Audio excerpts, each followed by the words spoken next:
Hola amigos y amigas de Casetaguna, bienvenidos una vez más a nuestro canal. Hoy hablaremos de Gemini, un asistente de inteligencia artificial de bolsillo. Veamos en qué nos puede ayudar en nuestro día a día. Gemini es una innovadora plataforma de inteligencia artificial desarrollada por Google DeepMind. Combina las capacidades de un modelo lingüístico avanzado como ChatGPT con funcionalidades de generación de contenido, análisis de datos y asistencia técnica. En pocas palabras, es como tener un asistente personal digital siempre disponible. Podemos utilizar tanto en el ordenador como nuestro teléfono móvil.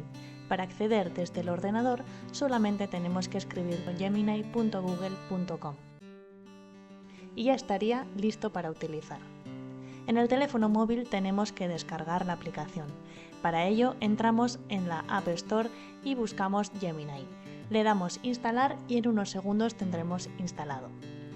Vamos a ver en qué nos puede ayudar esta inteligencia artificial.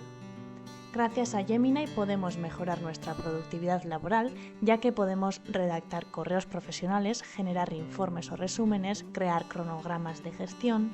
Yo le voy a pedir que me escriba un correo para los trabajadores de la empresa, invitándoles a la reunión anual que se celebrará próximamente.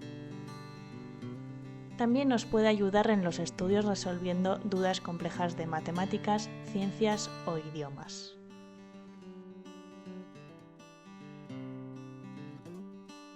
Incluso en tareas creativas generando contenido como guiones, ideas para redes sociales, música, poemas. Y cómo no, para resolver problemas cotidianos como planificar viajes o actividades, crear recetas o planificar tablas de ejercicios. Pero sin duda la novedad de esta inteligencia artificial es Gemini Live.